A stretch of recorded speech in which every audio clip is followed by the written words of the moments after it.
concerning the Black Revolution, nothing that's being said by the trending presenters is relevant or carries any weight. They know nothing about the Black Revolution. The Black Revolution, at the death of Malcolm X, all of the armies, all of the basic infrastructure of the armies that were organized by the revolutionary Malcolm X, which was truly the last revolutionary, they were dismantled by Lukman Abdul Rahim, who was the man who Minister Joseph first asked to assassinate Malcolm. This is the intelligence from the Underground News Network, which I have been coordinator of for the last 36 years. What we hear trending in the so-called Afrocentric community, basically coming out of New York, is a instrument directly of COINTELPRO or indirectly used to dumb down the Afrocentric community that would be seeking true intelligence or who would be seeking true information about the so-called Black Revolution. It was the year 1981 when the information, or shall we say, at the death of Bob Marley, the Black Revolution went to a higher level. The message since 1973, at the time Stevie Wonder had his car accident, the message went to a higher level. Bob Marley and Stevie Wonder collaborated on an esoteric vehicle to advance the Black Revolution. So this information is not coming out of New York. It is not coming out of the trending information, whether it's the Black scholars or whether it's Sarah Sutton Seti, any of those brothers that are trending today concerning the Afrocentric movement. The Black Lives Matter is a farce. It's a false flag. It is a part of the COINTELPRO. And we say COINTELPRO, we are saying that it is backed by big business. It is actually backed by, you can say, the government. We tell you that the brothers who are spitting, because I say spitting lyrics in New York, I say because it is intertwined with the rap and the hip hop culture. And it is it's like a mad dog, a rabid dog running rampart through the streets. So we must refocus, and it is of a urgency. It is of the most urgent that we focus on the reality of this so-called movement, because there are things that are going down in the world currently that we need to focus on, and that's a distraction. What is trending is totally a distraction. So we're inviting you to, we have torn down the walls of illusion that you explore the practicality of this new information called the Master Blaster Jamming, which is a code phrase, Master Blaster Jamming. As Bob Marley says, we free our people with music. If it was for us to do it violently, as some of the trending brothers are saying, like the Sarah Sutton Setis, who was very popular throughout the United States, if it was to be like that, Malcolm X would have done it. He would have did it. We know that that was a reality. We know that he had an audience with Chairman Mao of Red China. We have information, intelligence of that. So we know that it could have been pulled off, and we know that that's why he was killed when he went to the United, going fixing to go shortly before he was fixing to go to the United Nations. But the gods, whom a lot of you talk about and don't believe in, we know them as the Anunnaki, the dictators of the Holy Scripts. They did not want that to happen. The pyramids were built with sound vibration. That's how our freedom will come, through light technology and sound vibration. As Bob Marley says, we free our people with music. So we want you to check this collage, this discourse out, this video, and see the state of the Afrocentric community today. And we tell you to check our information out because it is of the urgency. There are a lot of things going down in the world invisibly that you don't see. You have been distracted from them. Peace and love. Avitai.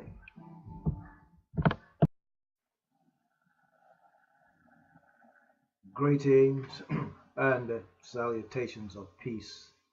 You're now in tune on the One, the Force itself.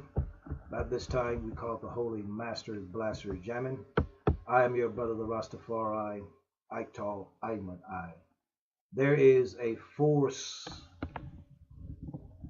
in life, or there is the force of life, in which we move and have our being.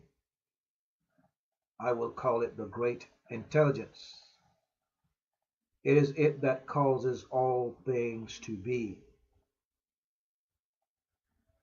Our discourse today is touching on the 4 degrees of ego, from reality TV to reality conscious movement. It has become a hot mess. We are witnessing the modern day Tower of Babel. You ones who are being manipulated by the powers that be to debate against each other, you are not chosen. You need to humble yourselves, as Babylon has become a cage of every foul and unclean bird. We will also touch on my contributions to my people, my contribution to the world. We are about to face an event which will be the first in Earth's history. And in the current African American culture arena, there is no intelligent life, as we will see by viewing this collage of presenters or people who believe they are a part of viable or very vital part of the Afrocentric conscious community. Some think they are distributing or propagating Pan-Africanism. First, we note all of the profanity. It is almost like hip-hop has become an intricate part, or has become the invisible thread that binds the so-called cultural community.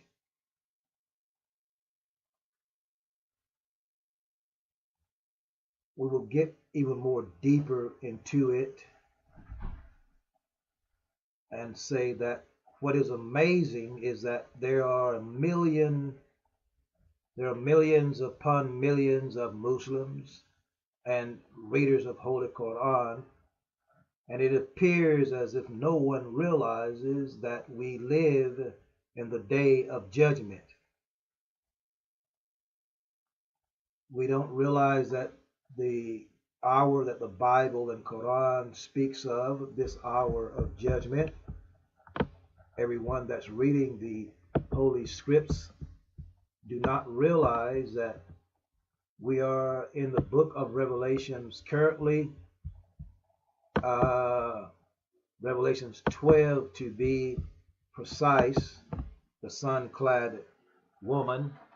If we could read from it briefly. I don't want to take up too much of time because I want you to see the foolishness that we have before us as the Afrocentric cultural community, but I want to cause out that you see the exact hour in which we live and what we are dealing with. So it says Revelations 12, and no one of those people out there down in New York that's giving us this rhetoric that some have been giving us for the last 20 years. It says that now a great sign appeared in the heavens, Revelations 12, a woman clothed with the sun, with the moon under her feet, and on her head a garland of 12 stars. Then, being with child, she cried out in labor and in pain to give birth. And another sign appeared in the heavens. Behold, a great fiery red dragon, having 7 heads and 10 horns, and 7 diadems on her head. So this woman, the sun-clad woman, September 23rd this year, the sign of Virgo will be visible. So Virgo, the woman that they're talking about here, the sun-clad woman in Revelations 12, is indeed Mary, and which is symbolic in the heavens, as the Bible is astrotheology. This is Virgo. And under Virgo feet, this is during the time of the Feast of the Trumpets in the Hebraic calendar. The moon will be under her feet, as it's written here in Revelation 12. Now a great sign, this great sign will appear in the heavens, is Virgo. A woman clothed with the sun. The sun will be shining on her. She will be under the influence of the sun. And the moon will be under her feet, and on her head a garland of 12 stars. Normally there are 9 stars in the constellation of Leo and Regulus, but there will be 3 extra stars there. So there will be 12 stars above the head of Virgo. So this is a time of the Feast of Trumpets, and she will be given birth. So a few months ago, November, Jupiter entered the womb of Virgo, and it will last for 42 weeks or 9 months, same as a gestation period of a woman giving birth. So no one is talking about this pivotal point, which signifies the destiny of the nation's capital. And we're talking about black liberation. We're talking about the freedom of the black people. So no one is telling us how to become free. So in my teachings, I point out that sound vibration, there was an incident that happened in the year 1981, and my teachings stem from that. So I will post a link where you can go and study it. And my contribution to this movement is a holy book of wonder. And I don't think there's nobody out there that's spitting all that noise out there now, all that profanity. It's been on the scene for 36 years. I've been on the scene for over 36 years. And I have did great things. I've written a book. It took over 36 years to write. That's my research into the esoteric of the whole movement. It tells us how Benjamin Banneker, none of you know about this, how Benjamin Banneker laid the foundation in the nation's capital for our freedom. So you're out there having this thing called debates against each other when the sky is falling, when the poles are shifting. None of you are talking about that.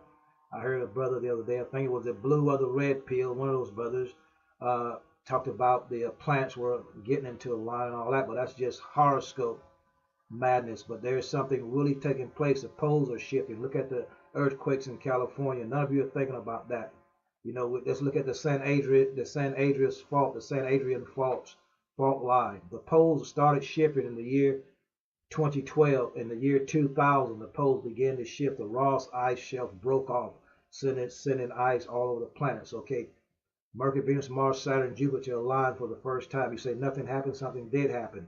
The poles began to shift at that time. So if you get up on the top of the Empire State Building, you jump off, you're not going to hit the ground suddenly.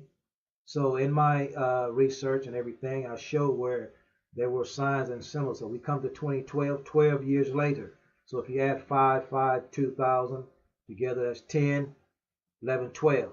5, 5, 2000 numerologically equals 12. So 12 years from 5, 5, 2000 is 2012. So at 2012, what happened? 65% of the earth, when the sun and the Milky Way aligned, there was a bulge there in the Milky Way. The ancient Maya called it Hu-Nap-Ku. Okay, there were trillions of tons of ice and water sweeping over the planet. Not that's what supposedly happened from the year 2000, but it's still happening. So what happened was, the sign was that 65% of America was covered with snow. Now let's look at it right now. There's snow in the Sahara. There's snow. Europe is freezing. Everywhere is freezing. So we have a mini ice age right here. While you all down there, blah blah blah blah, almost shooting each other, debating with those Jews got y'all out there, just like the hip hop, East Coast and West Coast conflict. While you're out there doing that, there's some very important things that are happening, which is very vital to the black liberation and the black. There are a lot of people that realize you all don't know what in the hell you're talking about. A lot of people know that, so don't think you're so big. You need to humble yourself. I know you're making a lot of money and all that kind of thing. But I'm going to get off that a little bit. I'm going to go a little deeper into this. As I was saying, what's so amazing is that there are millions upon millions of Muslims and readers of the Holy Quran. And it appears as if no one realized that we live in the day of judgment it speaks about. No one seems to make the Anunnaki connection with the Holy Quran. No one seems to connect the Holy Quran with Nibiru. No one seems to connect the Afrocentric teachings with the Nibiru. Even our old scholars, Van Sermon, all these guys, they didn't want to do that. So I made a tape a while back called Rastafari Teach the Afrocentric Scholars, where we prove certain things. And I hear a lot of you people out there, you young pharaohs and you Sarah suit and Bigfoot setties and all you people out there, and some of you suit-wearing brothers with your economic plans and all this, you're totally off mark. You need to sit down and really listen to someone that knows what's going on, because it's not about what you're doing. It's not about what you're doing. If there were young people today that wanted to know something about the Afrocentric movement, just say if they had to listen to that Sarah Suit City and all his profanity, that's not good at all. What if there was some Christian young women, Christian young men want to come over to the culture side where they're not satisfied with being what they are, and they want to learn a little more?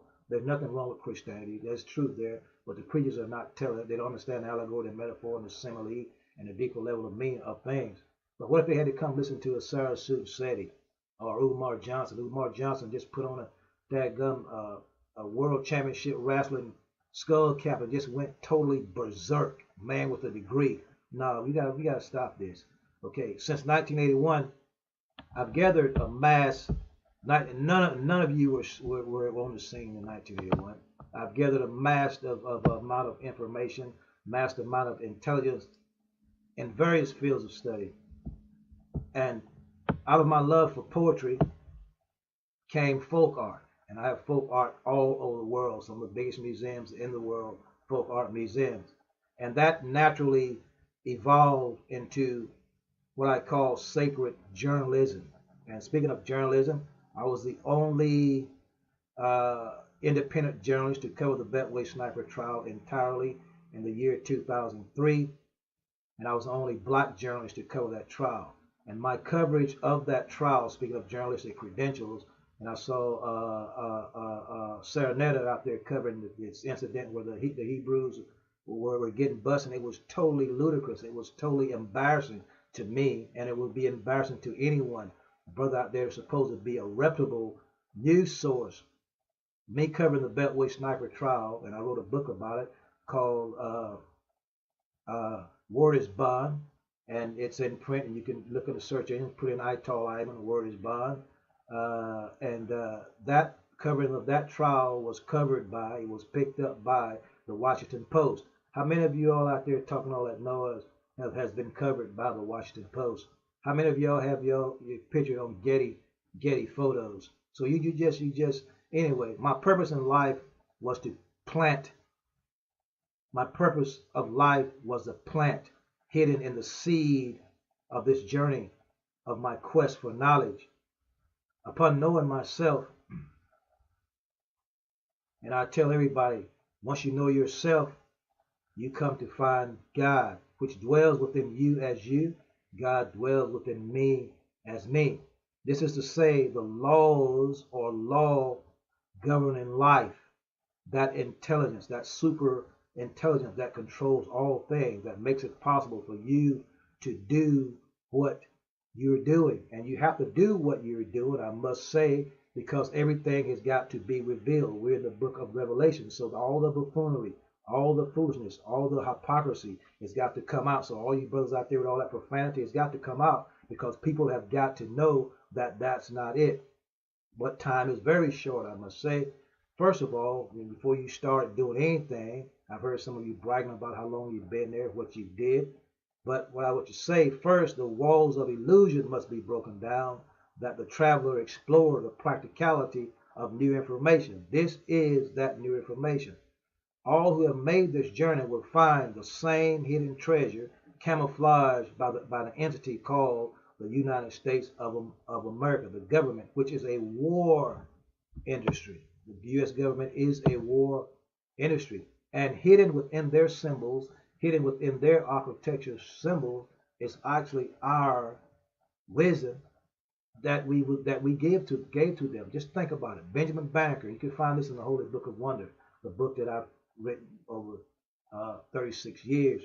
That Benjamin Banneker laid out that foundation there on the Washington Mall. Okay, so this power of the government and the way they deal with us fortifies its power over us, and we're the fuel that keeps that machine running. So we're out there arguing with each other, we're just keeping that machine running. So what I propose to you is come sit and let us reason and know what we're really supposed to be doing in this hour. I have sent out communiques to a few other brothers, and you know who you are, and you'll see a few of these brothers in this particular video here. One of them, he was wearing a suit, and he claims he's the most intellectual one of you, but he didn't get back with me. If he was that intellectual, if he was that intelligent, he would understand. But no, he has another agenda. You know, just because you wear a suit and you go to a college, that don't mean that you know anything. So overall, it's a psychological strategy that you have failed yourself into. It's actually the matrix. So once you break away from that, it's just going to appear like you're going insane, but all the wrong information will just fly out of your head like a skilled card player flicking a card out of his hand. You know, once you really wake up. But a lot of you have never woke up. You SETI. You don't have control of yourself. You know, you look at you talking, you know you've been drinking, you know you've been on some type drug, you know, you don't realize that things are the Bible, the script is allegory, metaphor, and simile, and you got to tell the people that the stuff that you read is allegory, metaphors, and similes, and every noun has a deeper level of meaning. So things are not the way that we think that they are. Even what you're doing is not really what you think it is. First, you got to purify your blood. How many of you brothers out there have fasted for 40 days? How many of you brothers out there spitting those lyrics have been fasting for 40 days? How many of you brothers out there have cleared your system out? How many of you brothers have went to sweat lodges? How many of you brothers have went down to the Grand Canyons? How many of you have walked down to the Grand Canyons? How many of you know that there are underground cities? How many of you have been underground, seen those cities? How many of you have went and talked to the Hopi elders? How many of you have did anything? Maybe some of you went and took a trip to Egypt, but you didn't know what you were looking at when you took this trip to Egypt. And our old scholars, they hadn't taught us anything. So I invite you to order the Book of Wonder. I mean, you brothers have made plenty of money, big bucks by tricking the people like you know what you're talking about. You have no idea of what the Black Revolution is. How many of you know that Jim Crow is a code? How many of you know that Jim Crow is not all about the Jim Crow laws? How many of you know that that there was a black person, a black Aboriginal person that started the whole Jim Crow movement as a code? It's in my teachings. Go check my blog out. You are now in two on the one, the force itself. At this time we call it the Holy Master Blaster Jam. And this is not a bad book. This is not something that we all need to pick up and look at it with more understanding. If you really knew what the movements of the stars entail and what this book entailed, you wouldn't be out there acting the way that you're acting now, having debates. What is it the debate is going to solve? I mean, we're here at the end of time, and you debate each other, arguing. That's no better than the rappers. That's no better than the hip hoppers. That's no better than the reality TV. You need to think about this. Now, just take a good look at yourself. View this video, and you will see yourself. I mean, you got like thousands upon people following you. You got women out there following you. You got young sisters out there that could be very valuable to the true movement. But they're following you, brothers out there. So we invite you, brothers, to come in and let's sit down and talk. Just think about it now. If we joined together right now and did what we're supposed to do. I'm not going to say what we're supposed to do right now over the air right now. I want you brothers to study. I want you to look at it. I want you to order the Holy Book of Wonder. I want you to go to my blog and read and contact me personally. Then I will tell you I have a solution. The solution has been there. The solution was there before you were born. The solution was here before you even thought about doing what you're doing. Check it. All right, all right. Peace and blessings. Sapo, the Honorable One, Hakisha Kwame, the Success Scholar, the Knowledge Gangster here. I'm here. Today is January the 11th. I want to do this piece, and I want to call it Why Dr. Umar Johnson and the General Sarah Sutan Seti should join the movement and teachings and the scholastic analysis and leadership of the Honorable One, Asafo Success Scholar, Haki Shakur Ami. Now, I know that that may be a hard pill to swallow, but let me just give you all the opportunity to listen critically, as well as to have a level of sophistication to know and understand who has been putting in the various levels of work within our community to make the necessary transformations. Now, again, I've studied quite broadly and have truly been inspired and had different interactions with both of these brothers. With Umar coming actually to Baltimore, I was one of the first ones to actually bring him here, rather contemporarily. And I had Mr. Seti on my radio program several years ago, and went to see him just once in DC area, and I didn't go back to see him at all. Due to the nature and the contents of his discussion.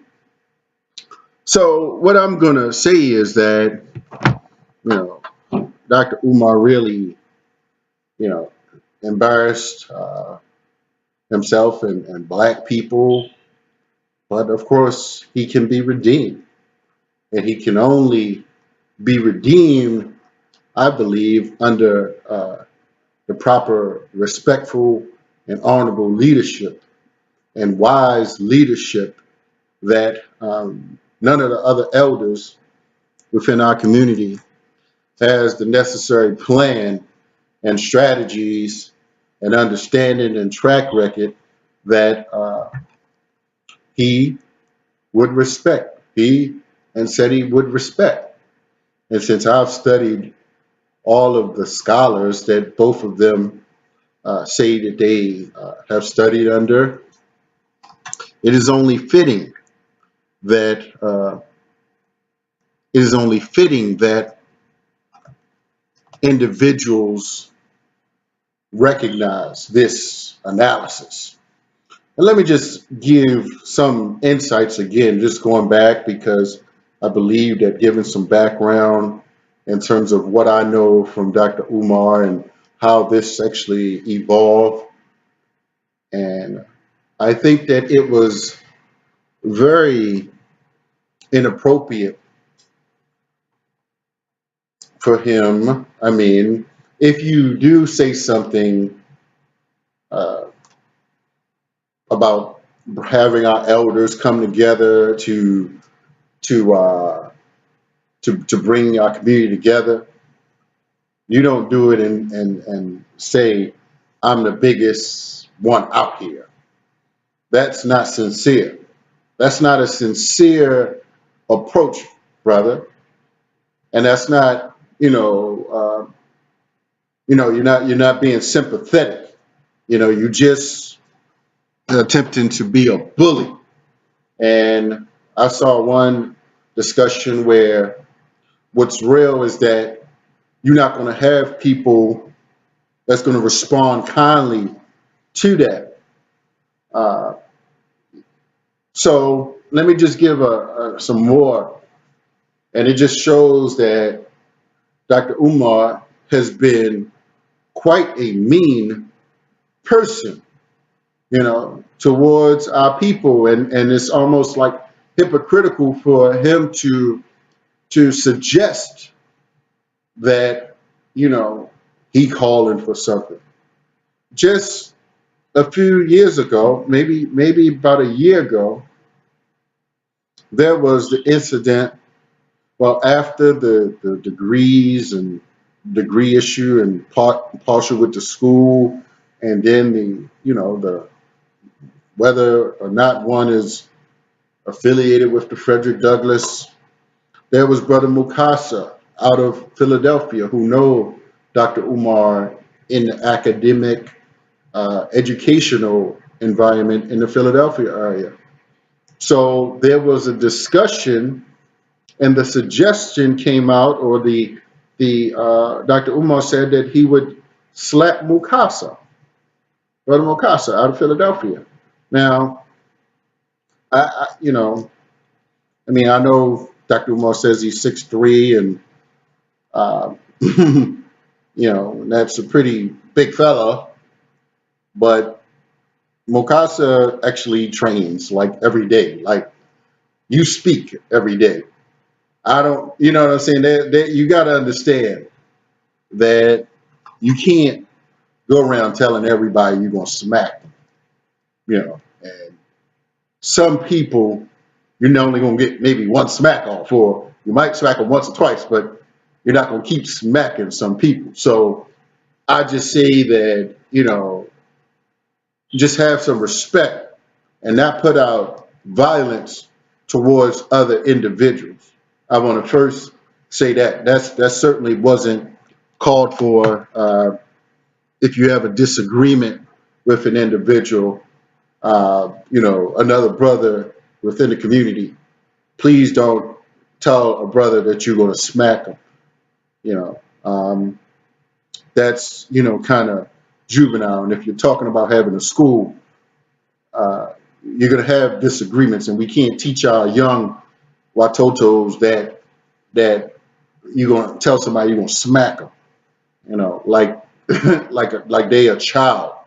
So that kind of rubbed me the wrong way.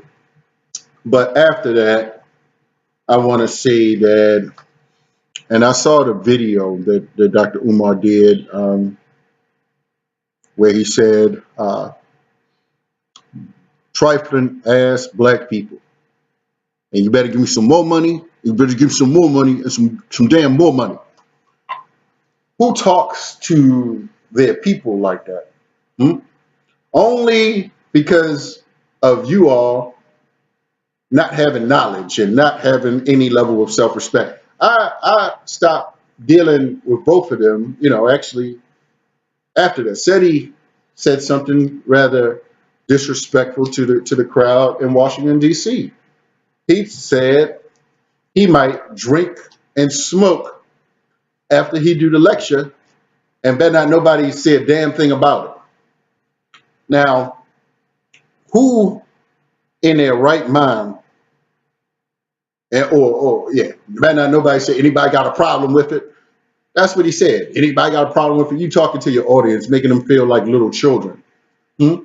And that's what these so-called leaders have pushed ignorant black people towards. Teach them on one instance, and they degrade them on the other. That's a sign of a cult leader, where they're not building people up truthfully. It's like a disrespectful type of thing. And this is why new people, who are coming into different levels of knowledge, they get it, but they don't believe. So they see somebody like me, a little mixture of what they would consider a mixture, or they don't know what to think, huh? And I've been in the trenches and gained different levels of knowledge in many different schools of thought, and they listen to people like you and yelling and cursing and using the MF and the B's and calling each other the N words, and they think that's that hip hop mentality, huh? And the challenge is and has been that these individuals, for the most part, haven't really were infused in our struggle. They went straight to college, and they've been trained. Both he and Seti. I said that on my other clip, and this is why we have these challenges. And finally, with Dr. Umar, and I said a few things about Seti and him, selling drugs to get to Kemet, and just the inappropriateness of saying that. But with the sister, that's the conscious stripper, who you refer to as the conscious stripper, referring to her as a maggot. I just didn't understand that, brother. So what I'm seeing is a pattern of hostility towards black people. Brother Mukasa, the conscious stripper, the everybody that didn't give you money, the disrespect, the anger, the rage, the hate, the form of supremacy that is unjustified. Now, to many people that don't go anywhere and are addicted to the conscious lecture model, you're the idol. Because people don't want to read for themselves. They don't want to empower themselves. They don't want to think for themselves. They don't want to be their own leaders. And so they just looking to get high off some information and be behind their YouTubes and go to a lecture because they don't want to go to church and do some pump up the fist every single day, or on the weekend, shall I say, after they done flipped a couple burgers or whatever kind of job they have, because they know serious scholars, they've seen enough. The serious ones, they just like, these brothers need some refinement. They need some personal development and growth and maturity, huh? So Dr. Umar Johnson in 2017 is going to be intensifying the Team Pan-African program. In 2017, I'm going to be electrifying the international movement for the independence and protection of African people. For those brothers and sisters who are serious about the Pan-Africanist movement, you will get your chance. We're building a security team as we speak. I want to thank all the brothers and sisters who've been sending me emails who want to be down with the Dr. Umar Johnson African Gods of Garvey Team Pan-African IMIPAP security team. We working on that. My brothers and sisters who into film, my brothers and sisters who are into the media, we about to straight take over the whole conscious documentary film producing movement. We about to sack that shit. We taking that over. Nothing but positive consciousness programming in 2017. That's why you made me the prince of Pan-Africanism. That's why I took over this conscious shit by the fucking throat. And don't worry, when I'm done talking about the Parent Association, I'ma deal with Papa Smurf. I'ma deal with that little dirty nigga. I heard you, albino. I'ma handle your ass tonight, pussy. You ain't getting away with that shit. You should have never came for me, nigga. I never fuck with your little dirty broke ass anyway. Still living in your fucking mama house. What type of grown ass nigga going on 50 still living in his mama house, nigga? Look at my face when you talking to me. This ain't no WWF, nigga. Who the fuck is you, the conscious Hulk Hogan? You the conscious Hulk Hogan? Papa Smurf? Motherfucker, you look like Tattoo from Fantasy Island with your stupid ass. Who the fuck is you? Randy Macho Man Seti Savage? You's a fucking nut, nigga. You's a fucking nut. What platform you got? What platform you got, nigga? You's a dirty nigga. Sonetta built your nut ass. Now you want it with the prince, nigga? You the general? Well, I'm the prince, nigga. The general answers to the prince. I call the fucking shots, you dirty midget. Fucking albino nigga. Your problem is you got an inferiority complex. Don't blame me for that shit. I'm not the reason you look like a fucking cracker, nigga. Dr. Umar ain't the reason you look like a fucking cracker. This ain't Sonetta talking. This me, nigga. I stands my own ground. I ride alone, nigga. I don't need nobody backing me. Fuck you calling niggas on the phone for? You got something to say to me? Why you calling men up on the phone for? Speak your speech, nigga. Speak your speech, nigga. Speak your speech. You built like that? I got some shit for you. I got some shit for you. Y'all ready for this, family? Y'all ready for this? I'm in Detroit Friday, nigga. I challenge you to a debate in your own fucking city. I'm in Detroit Friday, little nigga. Let's debate. My lecture will be from 6 to 8, and I charge Papa fucking Smurf. I charge Minnie Mouse to a 1-hour debate on who really runs the RBG Black Consciousness Movement, nigga. Fuck a YouTube. Fuck a Facebook. You versus me in your town, nigga. That's right. You got the hometown advantage. You got home court, nigga. 3 questions. 3 questions is what we're going to do. Seti, you fucking nut. 3 questions, bitch. Question number 1. What have you done for black people in the past 15 years? Because your ass keeps screaming about what the fuck you done, but I ain't seen shit but a bunch of plagiarized ass lectures. You ain't no fucking scholar, nigga. You ain't done no scholarship. You taking shit out of niggas' books. I'm published, nigga. Research articles and books. I'm published, nigga. You ain't wrote no books. You ain't done no articles because you's a fucking plagiarist. All your information come from other niggas' books. Talking that shit, Mighty Mouse. You think I ain't studied your little nut ass, nigga?